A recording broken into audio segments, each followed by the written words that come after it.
औपचारिक पत्र लेखन। इससे पहले हमने अनौपचारिक पत्र लेखन कैसे पत्र लेखन पर चर्चा की थी। अनौपचारिक पत्र कैसे लिखें यह हम सीख चुके हैं। आज हम सीखेंगे औपचारिक पत्र कैसे लिखें। औपचारिक पत्र किसे कहते हैं? जिन लोगों के साथ व्यक्तिगत या पारिवारिक संबंध नहीं होते हैं उन्हें लिखे जाने वाले पत्र औपचारिक पत्र कहलाते हैं।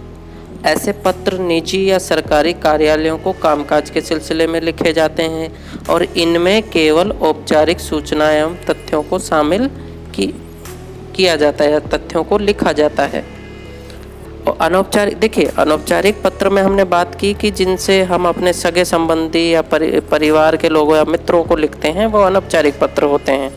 इसके उलट, इसके विपरीत औपचारिक पत्र वे होते हैं जो हम कार्यालयों को लिखते हैं, सरकारी या निजी कार्यालयों को लिखते हैं, जैसे प्रधानाचार्य को या थाना अध्यक्ष को या स्वास्थ्य अधिकारी को। तो इस प्रकार के लिखे गए पत्र क्या हैं? औपचारिक पत्र। और इसमें केवल औपचारिक बातों को लिखते हैं। इसमें हम हाल चाल, प्रणाम, नमस्कार, ये सब अनौपचारिक बातें नहीं लिखते हैं। इसमें हम केवल औपचारिक बातों को लिखते हैं। औपचारिक पत्रों के निम्न प्रकार हो सकते हैं। इसके अलावा और भी औपचारिक पत्र हो सकते हैं, लेकिन कुछ हमने यहाँ लिखे हुए हैं। शिकायती पत्र हो सकते हैं, जैसे गंदगी की शिकायत कर रहे हैं, मोहल्ले में चोरी की शिकायत कर रहे हैं। आवेदन पत्र हो सकते हैं, नौकरी के लिए आवेदन करना है उसके लिए लिखे जाने वाला पत्र आवेदन पत्र। प्राचार्य को जो पत्र लिखते हैं, प्रार्थना पत्र हो सकता है, छुट्टी के लिए, फीस माफ़ी के लिए। अखबार के संपादक को लिखे जाने वाला पत्र संपादकीय पत्र होता है। व्यावसायिक पत्र जो बिजनेस से या व्यवसाय से संबंधित होता है, जैसे पुस्तक मंगाने के लिए या दो व्यावसायिक समूह के बीच में होने वाले पत्र व्यवहार को व्यावसायिक पत्र कहते हैं। और यदि किसी अच्छे काम की प्रशंसा करते हुए हम लिखते हैं पत्र तो उसे प्रशंसा पत्र कहते हैं। तो यह कुछ औपचारिक पत्रों के प्रकार है। ठीक है, तो औपचारिक पत्र हमने समझ लिया। किसे कहते हैं औपचारिक पत्र? जो निजी या सरकारी कार्यालयों को लिखे जाते हैं और केवल कामकाज के सिलसिले में लिखे जाते हैं। और हम उन व्यक्तियों को लिखते हैं जिनसे हमारा निजी या पारिवारिक संबंध नहीं होता है। ठीक है, यह औपचारिक पत्र है। औपचारिक पत्र का प्रारूप। अनौपचारिक पत्र भी हमने प्रारूप के अनुसार कैसे एक अच्छा पत्र लिख सकते हैं यह हमने उसमें सीखा था। ठीक उसी प्रकार आज हम औपचारिक पत्र भी प्रारूप के अनुसार कैसे एक अच्छा औपचारिक पत्र लिखें यह सीखेंगे। प्रारूप का अनुसरण करके हम एक बहुत अच्छा पत्र लिख सकते हैं। औपचारिक पत्र का प्रारूप सबसे पहले लिखेंगे सेवा में, अर्थात जिस अधिकारी को लिख रहे हैं, किसकी सेवा में हम या किसको हम पत्र लिखेंगे तो उसकी सेवा में पत्र। तो सबसे पहले सेवा में लिख रहे हैं, सेवा में हम लिखेंगे। फिर हम लिखेंगे इसके नीचे में पत्र प्रापक। प्रापक आपको पहले बताया था, जो प्राप्त करेगा पत्र को या जिसे हम पत्र लिख रहे हैं। तो पत्र प्रापक का पद नाम, उसका नाम नहीं, पद का नाम और उसका पता लिखेंगे। जैसे प्राचार्य को लिख रहे हैं तो सेवा में प्राचार्य महोदय या श्रीमान प्राचार्य, यह उसका पद हो गया। अब पता लिखेंगे, कौन से विद्यालय के वो प्राचार्य हैं, केंद्रीय विद्यालय खगोल या केंद्रीय विद्यालय दानापुर, तो यह उनका पता हो गया। फिर हम लिखेंगे विषय, किस विषय पर हम पत्र लिख रहे हैं। उसके बाद हम लिखते हैं संबोधन, उनको क्या कह के हम संबोधन या संबोधित करें। तो आमतौर पर हम इसमें माननीय लिखते हैं, महोदय लिखते हैं, मान्यवर लिखते हैं, या स्त्री है या मतलब महिला है तो महोदया लिखते हैं। ठीक है, तो इस प्रकार के संबोधनों का हम प्रयोग करते हैं। उसके बाद आ जाते हैं विषय वस्तु, यानी जिस विषय पर पत्र लिखना है उसको हम प्राय 2 से 3 अनुच्छेद में पत्र को लिखेंगे। अब 2 से 3 अनुच्छेद में कैसे लिखेंगे? सबसे पहले अनुच्छेद में हमें समस्या बतानी है। यदि हम किसी शिकायत के लिए पत्र लिख रहे हैं तो सबसे पहले अनुच्छेद में हमें 2 से 3 पंक्तियों में समस्या बतानी है। दूसरे अनुच्छेद में हम या आपको उस समस्या से क्या क्या परेशानी हो रही है, या उस समस्या के संबंध में आप क्या क्या कर चुके हैं फिर भी आपकी समस्या नहीं सुलझ पा रही है, यह दूसरे अनुच्छेद में बताएंगे। अंतिम अनुच्छेद में आप उस समस्या से संबंधित क्या समाधान आप चाहते हैं वह अंतिम अनुच्छेद में 2 से 3 पंक्तियों में लिखेंगे। तो यह तो हो गया शिकायती पत्र के लिए।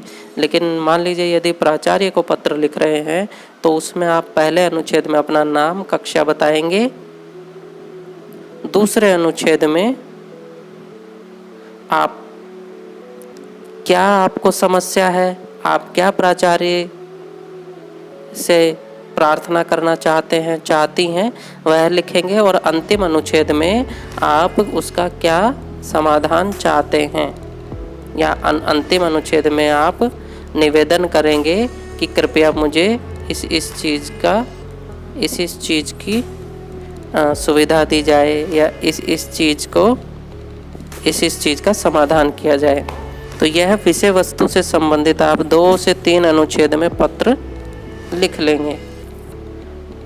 उसके बाद आप धन्यवाद लिख करके पत्र का समापन करेंगे। पत्र का समापन करने के पश्चात आप आत्मनिर्देश लिखेंगे। आत्मनिर्देश मतलब स्वयं के लिए निर्देश, जैसे आपका आज्ञाकारी, या भव दिया, प्रार्थी, इस प्रकार के शब्दों का आत्मनिर्देश में प्रयोग करेंगे। और उसके बाद जो पत्र लिख रहा है पत्र लेखक का नाम लिखेंगे एवं उसके नीचे पता लिखेंगे।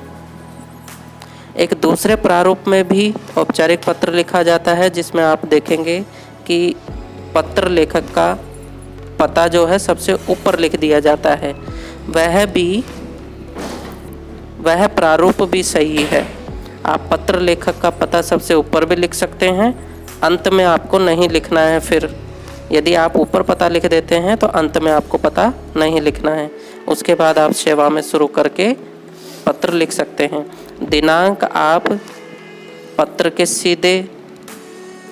के दाहिने भाग में सबसे ऊपर भी लिख सकते हैं। पत्र लेखक का नाम एवं पता लिखने के बाद सबसे अंत में भी लिख सकते हैं, और विषय से पहले भी आप दिनांक लिख सकते हैं। तो 3 तरीके से आप दिनांक को 3 प्रकार से लिख सकते हैं। तो आप दोनों प्रारूप में पत्र लिख सकते हैं। पत्र लेखक का आप सबसे नीचे भी पता लिख सकते हैं, पत्र लेखक का सबसे ऊपर भी लिख सकते हैं। लेकिन यदि आपने ऊपर लिखा है तो आप नीचे पता नहीं लिखेंगे, और यदि आपने नीचे पता लिखना है तो आप ऊपर पता नहीं लिखेंगे। इसी प्रारूप के अनुसार एक पत्र हमने यहाँ लिखा हुआ है आपको समझाने के लिए। पत्र का विषय है कि मोहल्ले में फैली गंदगी की शिकायत करते हुए नगर निगम अधिकारी को पत्र लिखिए। तो सबसे पहले हमने लिखा था प्रारूप में सेवा में। उसके बाद हम जिसको पत्र लिख रहे हैं उसका पद नाम हमें लिखना होता है। तो सेवा में के बाद हम किसको पत्र लिख रहे हैं? नगर निगम को। तो नगर निगम के किसी अधिकारी को हम पत्र लिख रहे हैं तो उसके पद का नाम हम दूसरे में लिखेंगे। यहाँ लिखा हमने अध्यक्ष महोदय, सेवा में अध्यक्ष महोदय। पता क्या है? नगर निगम दिल्ली 110002, यह इसका पिन कोड है। इसके बाद है विषय। विषय किस विषय पर लिख रहे हैं? आपके पत्र में दिया हुआ है, मोहल्ले में फैली गंदगी की शिकायत करते हुए पत्र, यह विषय है। उसके बाद हमने संबोधन लिखा महोदय। उसके बाद हम विषय वस्तु लिख रहे हैं। निवेदन यह है कि हमारे मोहल्ले में कूड़े का ढेर लगा हुआ है। यहाँ से हम विषय वस्तु लिखते हैं। कहाँ तक? अंत में। अतः श्रीमान से निवेदन है कि जल्द से जल्द इस समस्या की ओर ध्यान दें और सफाई की उचित व्यवस्था करवाएं। तो यहाँ मैंने जो पत्र लिखा है वह 2 अनुच्छेद में लिखा है। मैंने आपसे कहा कि हम पत्र को 2 से 3 अनुच्छेद में लिख सकते हैं। यहाँ पहले अनुच्छेद और दूसरे अनुच्छेद, 2 अनुच्छेद में हमने पत्र लिखा है। धन्यवाद लिखेंगे समापन के लिए। यह यहाँ हमने भवदीय लिखा है आत्मनिर्देश के लिए, भवदीय आत्मनिर्देश के लिए पत्र लेखक का नाम। यदि पत्र लेखक का नाम पत्र में दिया हुआ है तो आप वह नाम लिख सकते हैं, नहीं तो आप कोई भी काल्पनिक नाम लिख सकते हैं, नहीं तो अब ऐसा लिखेंगे। ठीक इसी प्रकार यदि पत्र में पता दिया हुआ है तो आप पत्र का पता लिखेंगे, नहीं तो कोई भी आप काल्पनिक पता लिख सकते हैं। तो यहाँ अब ऐसे पत्र लेखक का नाम, अध्यक्ष, ये उसका पता लिखा हुआ है। मोहल्ला समिति वार्ड 12 ये पत्र लेखक का पता है। अंत में आप दिनांक लिख सकते हैं। तो इस प्रकार से इस प्रारूप का अनुसरण करते हुए आप औपचारिक पत्र लिखेंगे। धन्यवाद।